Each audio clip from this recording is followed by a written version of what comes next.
Okay, today I have a PlayStation 1 Slim here that the power wasn't working. Well, it wasn't working sort of. So when I would wiggle the back of the power cable, it would light up green but then shut off. So what I assumed was that the power port was busted, or at least the solder joints were. So that's what we're doing today. This is a huge reason why you need to don't be afraid to take apart your consoles or electronics that are broken, because it could be something as simple as this.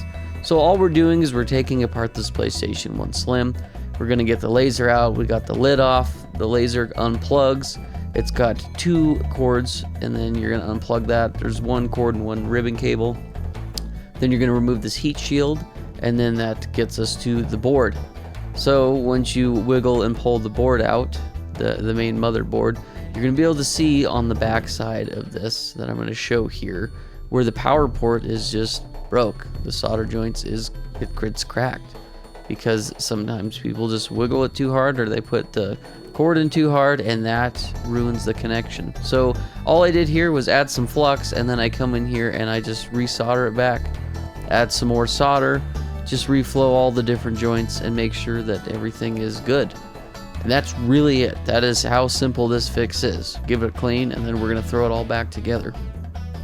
So this is one of the biggest reasons why I always tell people that they should not be afraid to take their electronics apart, because you're going to save yourself some money. Not that these PlayStations cost too much, like you can get them on eBay for around 50 bucks. So it's not like it's that big of a deal. But if it is your console and you have some nostalgia for it or some sentimental value, then you may as well go ahead and try and take it apart. Because the thing is it's already broken. It's not like you can do, any worse. But you do have the potential to fix it. So once again, don't be afraid to take your consoles apart. Alright, let's give it a go. There it is.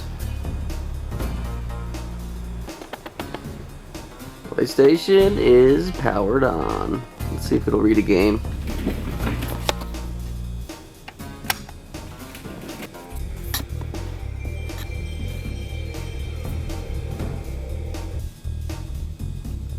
There it goes. It is reading.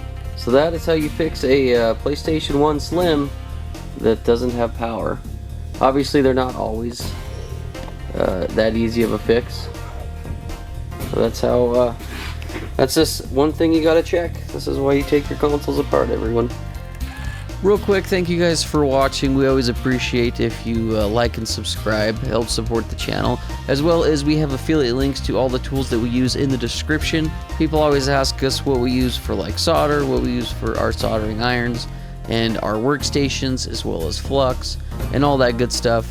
It is all linked down in the description. If you have any questions, feel free to ask in the comment sections. If there's anything that you want to see us fix, feel free to do that. Thank you guys so much, and as always, we'll see you in the next one.